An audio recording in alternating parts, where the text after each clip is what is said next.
देखिए, मेरा जिस्म मेरी मर्जी कहने से बेहतर था कहा जाए मेरी ज़िंदगी मेरी मर्जी। जिस्म तो लफ्ज़ अलग होगा। आपकी ज़िंदगी कैसी है तो ये अच्छा लगता है कि आपकी ज़िंदगी कैसी चल रही है। मैं किसी खातून को पूछूँ आपका जिस्म कैसा चल रहा है, वो मुझे बेड़ा ही मारेगी। तो मर्द जो है ना वो चीख के भी काम नहीं करवा सकता, खातून एक्सक्यूज़ मी कह के करवा लेती है। जहेज़ एक लानत है, जहेज़ ख़त्म करें, विरासत में हक दें। अल्लाह और रसूल ने विरासत में उसको हक दिया हुआ है। औरत मार्च पर मौजूद हैं और एक्टिविस्ट शारिक अली इस वक्त हमारे साथ मौजूद हैं। बड़ी डिबेट कर रहे होते हैं। आज औरतों के हक में डिबेट कर रहे हैं या अगेंस्ट? हम तो हमेशा ही ख़वातीन के हक़ में हैं, कभी तो ख़वातीन के तो मुखालिफ कभी हुए ही नहीं, क्योंकि मेरी माँ एक खातून है, मेरी बहन एक खातून है, मेरी आप बहन है, आप एक खातून है, और अल्लाह ताला ने चाहा तो कल को बेटी भी होगी तो वो भी खातून होगी।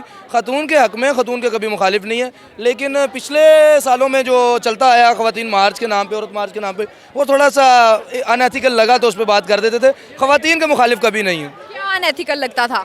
वही जो बातें हो चुकी हैं, मेरा ख्याल है कि अब उनको दोबारा 6 साल पीछे जाना, मेरा जिस्म मेरी मर्जी को डिस्कस करना, और ये चीज़ें मेरा ख्याल है पुरानी हो चुकी हैं और इनको अब डिस्कस नहीं करना चाहिए। इस मरतबा पोस्टर जो हैं बड़े एथिकल नज़र आ रहे हैं कि भाई कम अज़ कम जो है उजरत 50,000 होनी चाहिए, ख़वातीन को जो है वो तंग नहीं करना चाहिए, ख़वातीन को वर्क प्लेस पर हरासा नहीं करना चाहिए। मेरा ख्याल है ये पोस्टर होने चाहिए थे। शारिक, आपको ये पिछले 4-5 सालों में जो तनकीद की जाती थी मेरा जिस्म मेरी मर्जी पे, उसका कोई फ़र्क नज़र आया, असर नज़र आया इस मार्च पे? मेरा ख्याल है देखिए, मेरा जिस्म मेरी मर्जी कहने से बेहतर था कहा जाए मेरी ज़िंदगी मेरी मर्जी और मेरा फ़ैसला मेरी मर्जी। मतलब इस्लाम देता है खातून को इतना हक़ कि वो अपने शादी का फ़ैसला कर सके। अल्लाह ताला के नबी सल्लल्लाहु अलैहि वसल्लम ने जब हज़रत अली रज़ियल्लाहु ताला अन्हु अलैहिस्सलाम का रिश्ता आया तो अपनी खातून अपनी बेटी से पूछा, उस बेटी से जिसने कभी बाप को इनकार करना ही नहीं था, फिर भी पूछा क्योंकि इस्लाम बताया, उन्होंने इस्लाम की प्रीचिंग इस तरह से की है। तो मेरा ख्याल है कि मेरा फ़ैसला या मेरी ज़िंदगी मेरी मर्ज़ी जो है होना चाहिए था। मेरा जिस्म थोड़ा ऑकवर्ड लगता है। मैं आपको कहूँ कि जी आपका जिस्म तो लफ्ज़ अलग होगा। आपकी ज़िंदगी कैसी है तो ये अच्छा लगता है कि आपकी ज़िंदगी कैसी चल रही है। मैं किसी खातून को पूछूँ आपका जिस्म कैसा चल रहा है, वो मुझे बेड़ा ही मारेगी। तो मेरा ख्याल है कि अल्फाज के रद्दो बदल से जो है वो बड़े फ़र्क आ जाते हैं चीज़ों में और बातों में। आपके मुताबिक इस दफ़ा एक नया नारा मेरी ज़िंदगी मेरी मर्जी होना चाहिए? कह सकते हैं मेरी ज़िंदगी मेरी मर्जी, क्योंकि आपकी ज़िंदगी है, आप चाहती हैं सहाफ़त करें तो करें। आपके चचा आपको कहीं डॉक्टर बन जाए तो ये तो समझ से बाहर है ना। आप डॉक्टर भी नहीं बनेंगे, सहाफ़ी भी नहीं बनेंगे, दोनों तरफ से रह जाएंगे। तो मेरा ख्याल है कि ज़िंदगी में ख़वातीन के जो फ़ैसले हैं उनमें उनको शामिल रखना चाहिए। उनसे पूछना चाहिए कि बेटी तुम्हारी क्या राय है इसमें, या बहन से पूछना चाहिए। और बहन से मुझे याद है कि जो ऑनर किलिंग के वाक़यात हैं उनको ख़त्म करना चाहिए।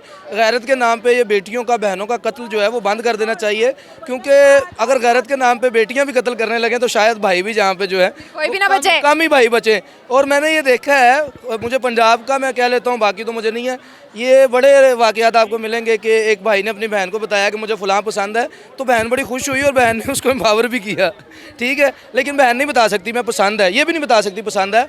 कम अज़ कम लड़कियों को अपनी पसंद का इजहार करने का थोड़ी सी रिलैक्सेशन दी जाए। और इस्लाम कहता है कि पसंद की शादी अगर मतलब आपको लड़के में ऐब नहीं नज़र आता तो कर देनी चाहिए। तो मेरा ख्याल है कि अब हमें जो इस्लाम ने हुकूक औरत को दिए हैं उनकी तरफ आना चाहिए। और जायदाद और विरासत का जो बहुत बड़ा मसला है और उसको ख़त्म होना चाहिए। जायदाद और विरासत में लड़कियों को हक़ क्यों नहीं देना भाई?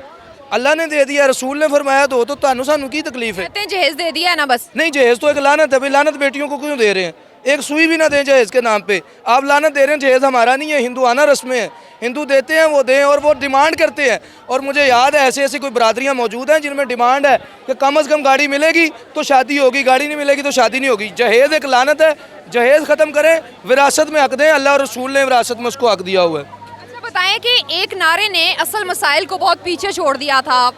हाँ, लेकिन अब मसाइल नज़र आना शुरू होने चाहिए।